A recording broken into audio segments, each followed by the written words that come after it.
जरा कल्पना कीजिए, इस वक्त आपके डाइनिंग टेबल पर जो साधारण सा नमक रखा है, हाँ, वही नमक जिसे हम रोज अपने खाने में इस्तेमाल करते हैं, क्या कोई मान सकता है कि यही आम सा नमक जब अपनी पूरी ऊर्जा के साथ जागृत होता है तो वो किसी इंसान के क्रॉनिक डिप्रेशन या कहें कि गहरे मानसिक आघात को पूरी तरह ठीक कर सकता है?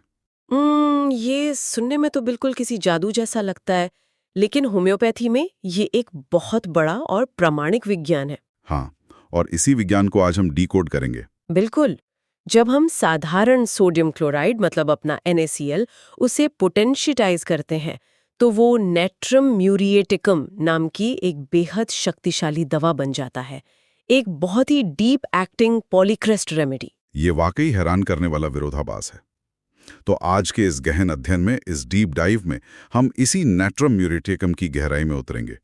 हमारे पास एलन की नोट्स और बोरिक मटीरिया मेडिका जैसे ऑथेंटिक सोर्सेज हैं। हाँ, और हमारा मकसद सिर्फ लक्षणों की कोई लंबी लिस्ट रटना नहीं है। बिल्कुल नहीं। हम एक मेडिकल स्टूडेंट की तरह हर बीमारी के पीछे की जो पैथोलॉजी है और उसका जो मनोविज्ञान है उसे समझेंगे। तो सबसे पहले मैं पूछना चाहूंगा कि ये नेट्रम म्यूर का मरीज आखिर होता कौन है? बेस लेवल पे ये इंसान कैसा है?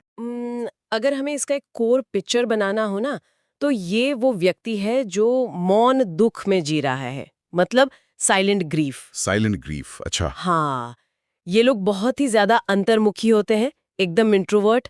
इनके जीवन में अतीत में कोई गहरा भावनात्मक आघात हुआ होता है। जैसे कि कोई सदमा। हाँ, जैसे कि प्रेम में निराशा हो गई, रोमांटिक डिसअपॉइंटमेंट, या किसी बहुत अपने का गुजर जाना, या फिर कोई बहुत गहरा अपमान। लेकिन मजे की बात यह है कि ये अपने उस दुख को कभी बाहर नहीं आने देते। मतलब ये एक ऐसे गहरे समुद्र की तरह है जिसकी सतह बिल्कुल शांत दिखती है, लेकिन अंदर ही अंदर एक भयानक तूफान चल रहा है। एकदम परफेक्ट एनालॉजी है ये। बाहर से सब कुछ कंट्रोल्ड है, पर अंदर तूफान है। पर मुझे यहाँ एक बात समझ नहीं आती। आमतौर पर जब इंसान दुखी होता है तो वो क्या चाहता है? वो चाहता है कि कोई उसे गले लगाए, किसी के कंधे पर सिर रख के वो रोए। क्या इन्हें दूसरों से सहानुभूति या सिंपैथी मिलने पर अच्छा महसूस नहीं होता? यही तो नेट्रम म्यूर की सबसे बड़ी कुंजी है।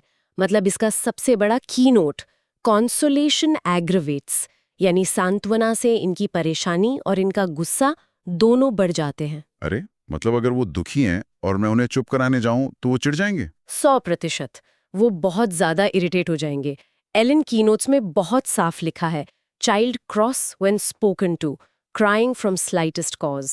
वे बिना बात के रोना चाहते हैं, लेकिन केवल अकेले में। कोई उन्हें देखे ये उन्हें बर्दाश्त नहीं। ऐसा क्यों? मतलब सहानुभूति से कोई क्यों चिढ़ेगा? क्योंकि वे बहुत ज्यादा सेंसिटिव होते हैं, खासकर रिजेक्शन को लेकर। जब उन्हें किसी बात का बुरा लगता है, तो वे खुद को इमोशनली दुनिया से एकदम अलग कर लेते हैं, आइसोलेट कर लेते हैं। अच्छा, एक दीवार बना लेते हैं अपने चारों तरफ। एग्जैक्टली। उन्होंने अपने दर्द के चारों ओर एक बहुत मजबूत दीवार बना ली होती है। जब कोई उन्हें सांत्वना देता है ना, तो उन्हें लगता है कि कोई उस दीवार को तोड़कर उनकी कमजोरी देख रहा है। पॉइंट है। वो अपनी वल्नरेबिलिटी नहीं दिखाना चाहते। बिल्कुल। इसलिए वे बाहर से खुद को पूरी तरह नियंत्रित दिखाते हैं, लेकिन असल में उनके दिमाग और दिल के बीच एक बहुत भारी संघर्ष चल रहा होता है। ये बहुत ही गहरा साइकोलॉजिकल डिफेंस मैकेनिज्म है। और इसी से जुड़ा एक लक्षण मैंने नोट्स में देखा था।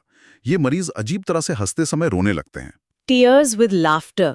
हाँ, ये एक बहुत ही अजीब लेकिन सच्चा लक्षण है।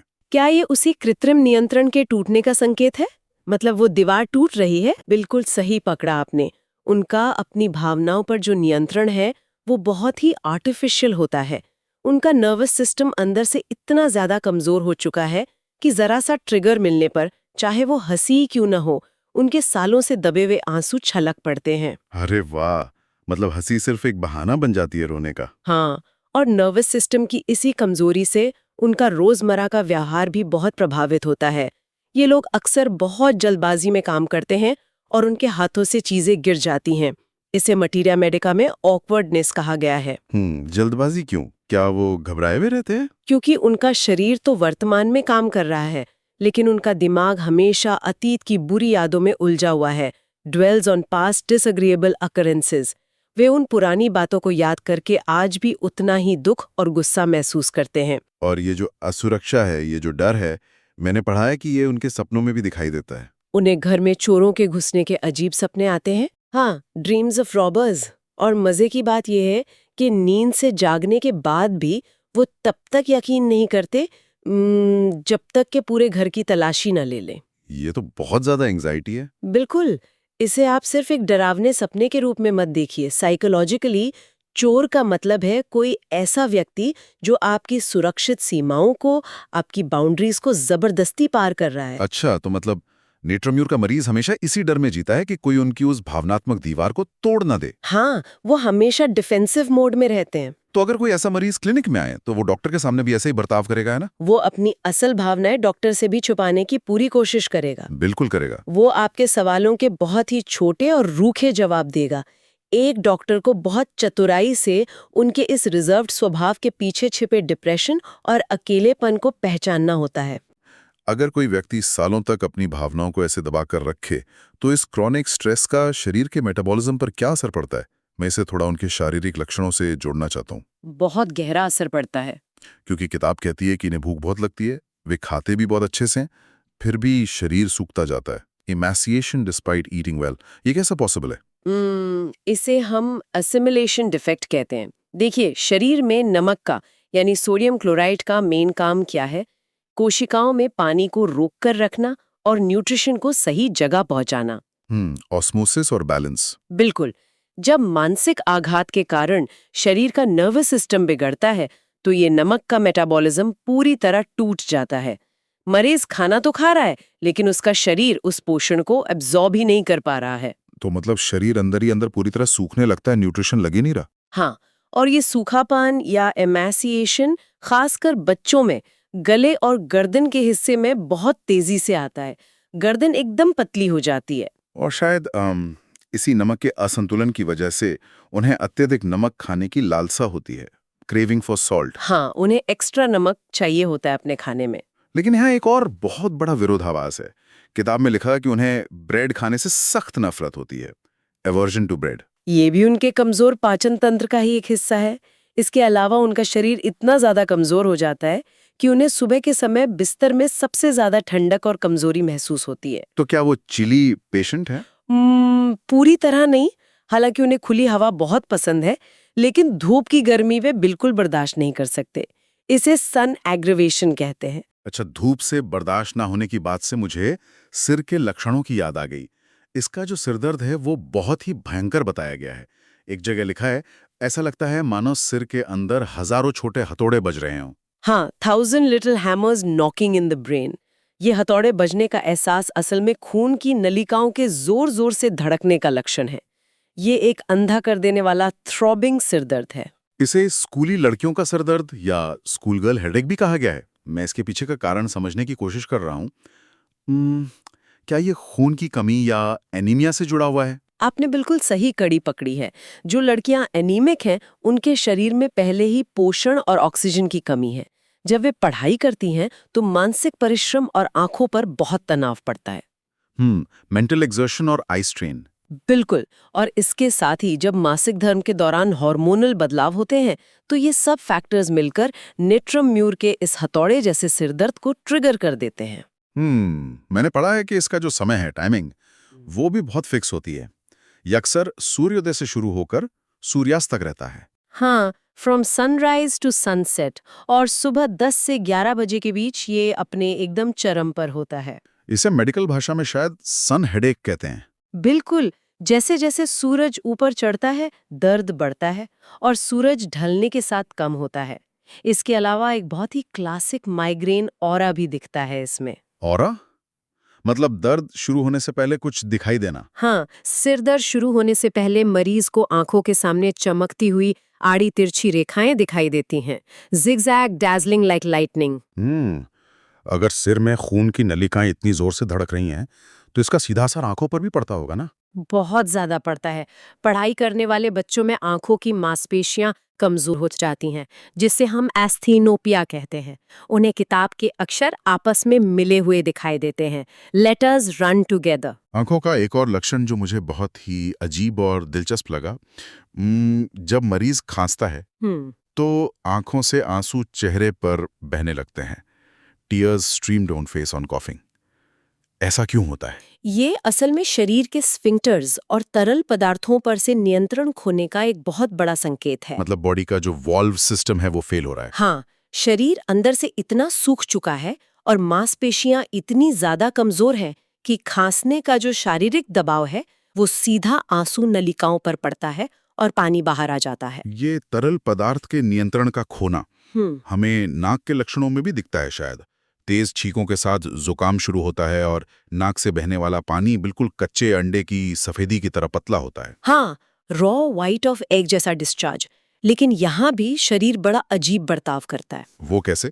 ये पानी जैसा स्राव बस 1 से 3 दिन तक रहता है और फिर अचानक श्लेष्मा झिल्लियां यानी म्यूकस मेम्ब्रेन इतनी सूख जाती हैं कि नाक पूरी तरह बंद हो जाती है, एकदम ड्राई। और शायद इसी वजह से स्वाद और गंध की क्षमता भी गायब हो जाती है। बिल्कुल, loss of smell and taste पूरी तरह आ जाता है। अगर हम चेहरे और मुंह की बात करें तो चेहरा बिल्कुल तैली और चमकदार होता है, जैसे उस पे किसी ने ग्रीस लगा दिया हो। Greasy shiny face. हाँ, लेकिन सबसे महत्वपूर्ण क्लिनिकल लक्षण जो हर स्टूडेंट को याद रखना चाहिए वो होठों से जुड़ा है। क्या वो कट वाला लक्षण? एग्जैक्टली। निचले होठ के ठीक बीच में एक बहुत गहरा कट होता है, deep crack in middle of lower lip. ये एक बहुत बड़ा रेड लाइन लक्षण है नैट्रम्यूर का। अरे बाप रे, मतलब शरीर के अंदर इतना अधिक रूखापन है कि जहां त्वचा और म्यूकस मेम्ब्रेन मिलते हैं वहां की त्वचा खिंचकर बीच से फट जाती है। हाँ, एक्सट्रीम ड्राइनेस का नतीजा है ये। और होठों के आसपास मोतियों जैसे बुखार के छाले भी निकल आते हैं, फीवर ब्लिस्टर्स लाइक पर्ल्स। जीभ पर भी नक्शे जैसे लाल निशान होते हैं जिसे मैप्ड टंग कहते हैं। एक और बहुत ही अजीब सेंसेशन के बारे में मैंने पढ़ा था, नसों की हाइपर सेंसिटिविटी। मरीज को हमेशा ऐसा लगता है कि उसकी जीभ पर एक बाल रखा हुआ है। हाँ, sensation of a hair on the tongue. ये एक बहुत ही पेक्यूलियर सिम्टम है। अब अगर गले के लक्षणों पर आए तो एक टर्म का बार बार जिक्र होता है बोरिक में, ग्लोबस हिस्टेरिकस। मरीज को लगता है कि गले में कुछ अटका हुआ है। अगर हम इसे मरीज के मनोविज्ञान से जोड़कर देखें ना तो ये बहुत स्पष्ट हो जाता है। कैसे? देखिए, मरीज सालों से अपने आंसुओं और अपनी भावनाओं को दबा रहा है। वो रोना चाहता है लेकिन रो नहीं पाता। वो जो अटका हुआ गोला है गले में, वो असल में उनके दबे हुए आंसुओं का फिजिकल रूप है। कमाल है, शरीर और मन कैसे एक दूसरे को इतनी खूबसूरती से दर्शाते हैं। पेट और आंतों में भी शायद हमें यही सूखापन दिखता है। मरीज को ऐसी प्यास लगती है जो बुझने का नाम नहीं लेती। हाँ, अनक्वेंचेबल थर्स्ट। और चूंकि आंतों के अंदर म्यूकस मेम्ब्रेन पूरी तरह सूखी हुई है, इसलिए मरीज को भयंकर कब्ज की समस्या होती है। कॉन्स्टिपेशन। बहुत सीवियर कॉन्स्टिपेशन। मल बहुत सूखा और सख्त होता है और गुदा के किनारों को छीलते हुए टूट कर निकलता है, क्रम्बलिंग स्टूल।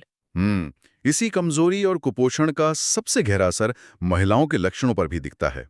यहां मैं चाहूंगा कि हम थोड़ा विस्तार से बात करें। बिल्कुल। नोट्स कहते हैं कि महिलाओं को हर सुबह जननांगों में नीचे की ओर एक भारी दबाव महसूस होता है, प्रेसिंग पुशिंग टुवर्ड्स जेनिटल्स।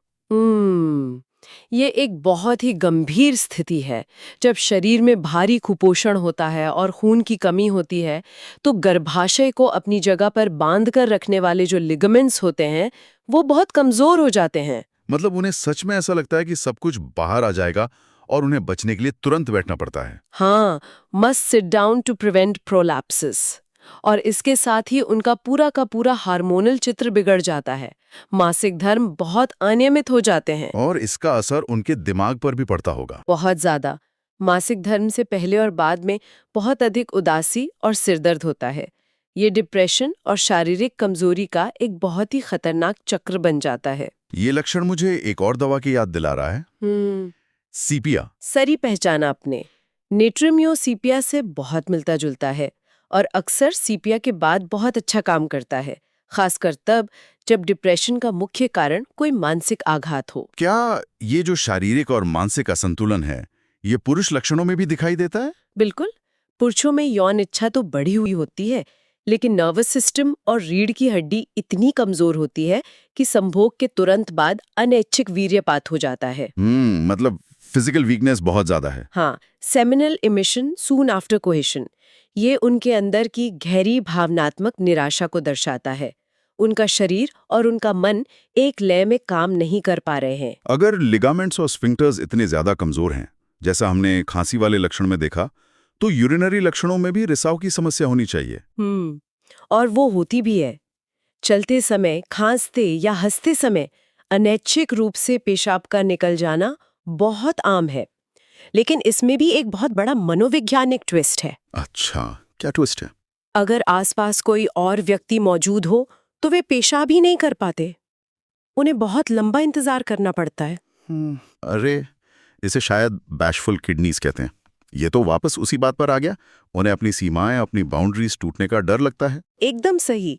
जब कोई आसपास होता है तो उनका नर्वस सिस्टम रिलैक्स ही नहीं कर पाता। सब कुछ आपस में जुड़ा हुआ है। माइंड और बॉडी का ये कनेक्शन वाकई अद्भुत है। अच्छा, त्वचा की बात करें तो नाखूनों के आसपास की त्वचा सूख कर छिल जाती है, जिसे हैंगनेल्स कहते हैं। हाँ, और बालों की जड़ों के किनारों पर, खासकर गर्दन के पीछे, एक्जिमा या लाल दाने हो जाते हैं। स्किन बहुत अनहेल्दी होती है। और नींद के लक्षणों में भी शायद उन्हें कोई शांति नहीं मिलती होगी। बिल्कुल नहीं। सोते समय भी उनके अवचेतन मन में अतीत की दुखद घटनाओं के सपने ही चलते रहते हैं। वे नींद में भी अपने मौन दुख में रोते हैं। मतलब नींद में भी साइलेंट ग्रीफ उनका पीछा नहीं छोड़ता। हाँ, और शरीर की प्यास इतनी हावी रहती है कि उन्हें पानी पीने के सपने आते हैं। Dreams of burning thirst. अब घटने और बढ़ने की स्थिति यानी मोडालिटीज पर आते हैं। यहाँ एक सवाल हर किसी के दिमाग में आएगा। पूछिए। अगर मरीज के शरीर में नमक की कमी है और उसे नमक खाने की इतनी लालसा है, तो क्या उसे समुद्र के किनारे जाने से फायदा नहीं होगा? समुद्र की हवा में तो नमक होता है ना। ये नाट्रम्यूर का सबसे बड़ा विरोधाभास है, एक बहुत बड़ा पैराडॉक्स। समुद्र के किनारे जाने से या समुद्री हवा से इनकी समस्या घटती नहीं है, बल्कि और भयंकर रूप से बढ़ जाती है। अरे, मतलब एग्रेवेशन एट सी शोर। हाँ, क्योंकि उनका शरीर उस प्राकृतिक नमक को प्रोसेस ही नहीं कर सकता। वो सिस्टम खराब हो चुका है। इसके अलावा और किन चीजों से तकलीफ बढ़ती है? सुबह 10 या 11 बजे सिरदर्द बढ़ता है, धूप की गर्मी से, मानसिक परिश्रम से, और जैसा हमने पहले बात की, सांत्वना मिलने पर। और आराम कब मिलता है?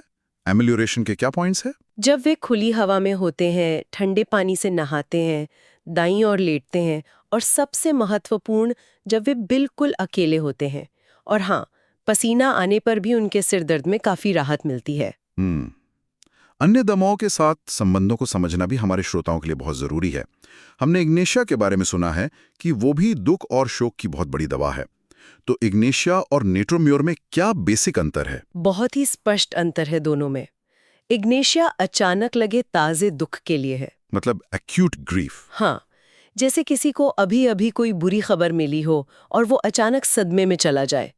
लेकिन जब वो दुख पुराना हो जाता है, इंसान के अंदर जम जाता है और वो सालों तक खामोशी से घुटता रहता है, तब हमें नाट्रम्योर की जरूरत पड़ती है। अच्छा, मतलब नेट्रोम्योर असल में इग्नेशिया का क्रॉनिक रूप है। बिल्कुल सही।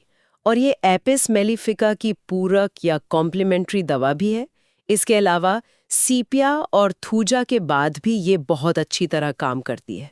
अगर हम क्लिनिकल प्रैक्टिस की बात करें तो डॉक्टर इसे सबसे ज्यादा किन बीमारियों में इस्तेमाल करते हैं? क्लिनिक में इसका सबसे ज्यादा उपयोग क्रॉनिक माइग्रेन, खासकर जो धूप से बढ़ता हो, खून की कमी यानी एनीमिया, किसी प्रियजन को खोने के बाद का गहरा डिप्रेशन, होंठों के छालों और शरीर में अत्यधिक रूखेपन के मामलों में किया जाता है। चलिए, ये तो बहुत ही शानदार चर्चा रही। अब हम अपने सुनने वाले मेडिकल छात्रों के लिए एक की नोट रिविजन सेक्शन करते हैं, ताकि ये सारे लक्षण दिमाग में अच्छे से बैठ जाएं। हाँ, ये जरूरी है।